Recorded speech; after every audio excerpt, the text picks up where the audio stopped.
Diga, Zaidan. Estou vendo imagens aqui da audiência na sala eleitoral do Tribunal Superior de Justiça da Venezuela. A sala eleitoral, porque lá está o Conselho Nacional Eleitoral, com quase todos os candidatos. Eu não vi o Edmundo Gonçalves Urrutia, mas lá está o Nicolás Maduro, está ali na primeira fileira, junto com outros candidatos à presidência da Venezuela.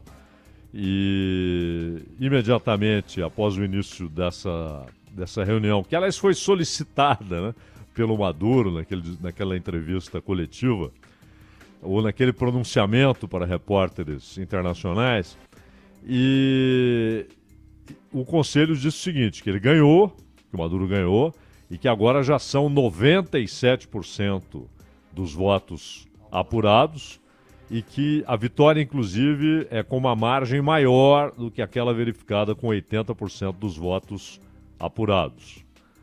Então, basicamente, o tribunal está ratificando, confirmando a vitória do Nicolás Maduro, agora com a presença dos outros candidatos, aqueles que resolveram aparecer, porque, repito, não vi o Edmundo Gonçalves Urrutia ali entre os candidatos à presidência.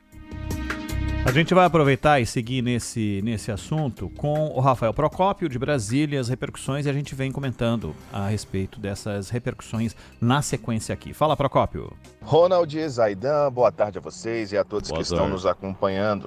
O que a gente tem visto aqui em Brasília é que, pelo menos nos bastidores, tem crescido uma pressão sobre o governo federal, não só uma pressão externa, mas sim de alas do próprio governo, para que exista uma manifestação mais contundente, principalmente na figura do presidente Lula, sobre todo o processo que está acontecendo na Venezuela, dessas eleições contestadas que aconteceram no último domingo. A gente lembra que ontem o presidente venezuelano, Nicolás Maduro, pediu para conversar por telefone com o presidente Lula.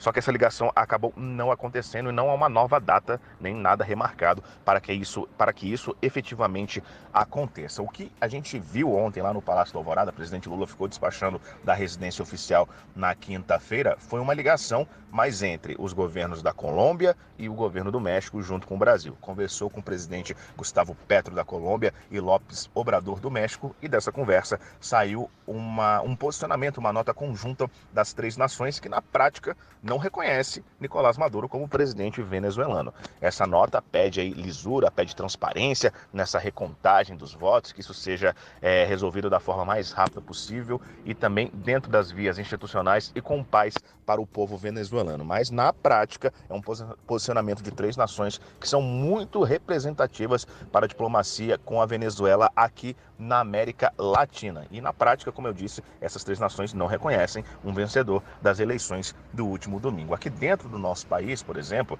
a gente lembra que o assessor especial da presidência, o ex-chanceler Celso Amorim, foi o designado do Poder Executivo para acompanhar as eleições. Ele ficou até depois, inclusive, do pleito, que a gente tem de informação é que ele estaria decepcionado com essa demora para a divulgação destas atas eleitorais. Inclusive, o prazo oficial da Justiça venezuelana já aconteceu.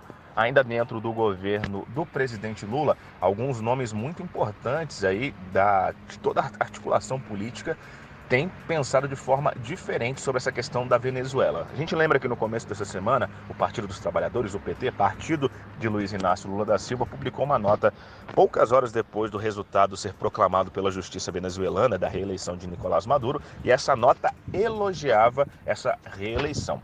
Já naquele próprio dia, na segunda-feira, a gente já tinha informação de que essa nota não tinha pego muito bem dentro dos bastidores da política, que não era uma opinião compartilhada por todos do partido, e durante a semana isso ficou claro. O senador Fabiano Contarato, que é do PT do Espírito Santo, publicou um vídeo ontem pedindo lisura e transparência o mais rápido possível para que a situação na Venezuela fosse resolvida. Já o líder do governo dentro do Congresso Nacional, o senador Randolfo Rodrigues, que é sem partido, mas é o líder do governo e muito alinhado ao presidente Lula, chegou a publicar um vídeo dizendo que o que acontece na Venezuela não é uma democracia. Os posicionamentos começam a ficar mais fortes nesse momento de todo mundo que é próximo da cúpula do governo contra tudo que está acontecendo na Venezuela. E lembrando que agora no começo desta próxima semana, o presidente Lula sairá do Brasil e irá até o Chile. Chile, um dos países que teve a representação diplomática expulsa lá da Venezuela por contestar os resultados. E é claro que isso será um assunto que vai ser muito discutido entre o presidente Lula e o presidente chileno. E é claro, a gente vai ter que esperar e vai acompanhar daqui de Brasília.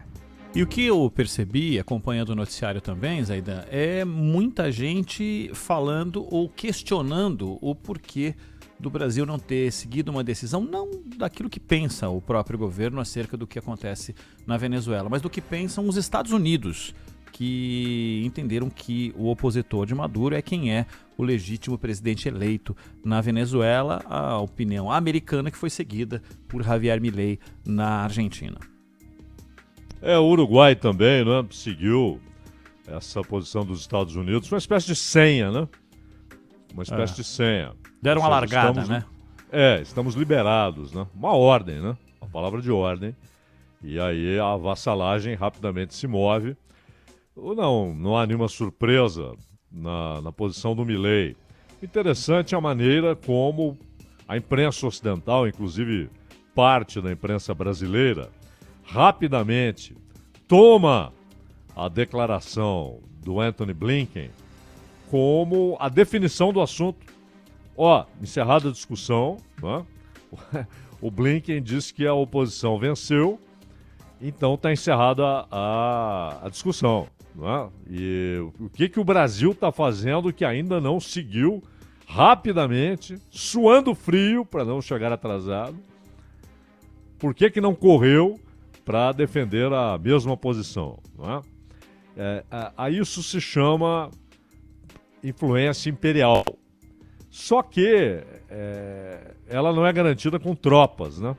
Não é garantida com tropas. Você tem culturalmente, politicamente, economicamente estabelecida essa política de vassalagem que hoje, como já dissemos aqui várias vezes, se estende para a Europa, né? E os estados vassalos da Europa. E na América do Sul, em muitos países, não é diferente. E quando é diferente, você começa a ter pressões, tentativas de golpe, começa a ter contestações, né? Acusações de que aquele país está fora da ordem. Né? Mas ninguém para se perguntar, ou para discutir, ou para argumentar sobre qual ordem está falando. Então, é preciso perguntar ao Blinken de onde ele tirou a certeza. Ele tirou a certeza dos números que a oposição entregou. Certo?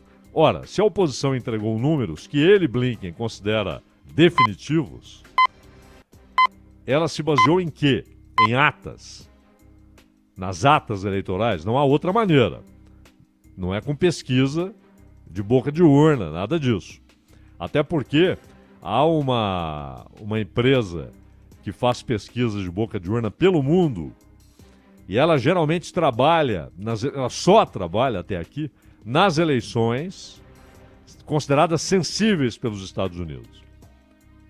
Na Ucrânia, agora na Venezuela, no México, onde os Estados Unidos enxergam o interesse especial e o risco de que algo saia contrário aos seus interesses. É isso que vai basear a declaração do Blinken? Votação que seria medida por boca de urna? Isso é ridículo. Realmente é ridículo. E é ridículo a posição do Uruguai, do Lacalle Pou. Não é surpreendente. A do Milei menos ainda. Aliás, o Milei, ainda que os Estados Unidos não tivessem assumido essa posição, ele, na prática, já havia assumido, né? Já havia dito que a oposição ganhou. Há hoje um rompimento de relações, tanto que o Brasil que está administrando a embaixada argentina em Caracas. Né? E o Brasil não tem por que seguir os Estados Unidos. A posição do Brasil foi de novo expressada ontem, não é, Ronald? Com aquele documento conjunto Brasil, México, Colômbia. E aqui um ponto interessante, Ronald.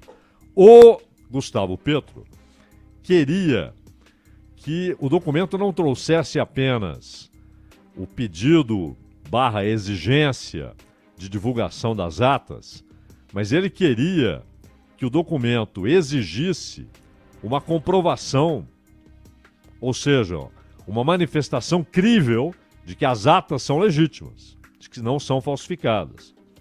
É a posição do Gustavo Petro, que não foi colocada no papel porque o Lopes Obrador ponderou que isso seria um erro. Isso seria um erro. Isso removeria desses países a condição de mediadores nessa crise. Então o Lopes Obrador acabou, com a sua experiência, dizendo, não, vamos deixar apenas a exigência da apresentação das atas. Mas a posição do Petro é muito interessante. Não, eu quero saber se não estão fabricando atas na Venezuela. Não é? E aí não dá para dizer que o governo do Petro é um governo vendido ao imperialismo, coisa que o valha. Quanto ao Boric, com quem o Lula vai conversar, eu já falei aqui. Não é? O Boric é um sujeito que muita gente entendeu que estava chegando ao poder quando ele foi eleito. Um governo de esquerda no Chile, uma grande bobagem, né? Ele está muito à direita da Bachelet,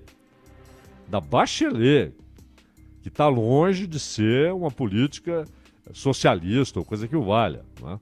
Ela é uma social-democrata e ele está muito à direita da Bachelet. Agora o Petro não. Então a posição do Petro foi bastante firme, mas o Lopes Obrador, e aí, claro, o voto decisivo foi do Lula, não vamos deixar do jeito que o Obrador está falando.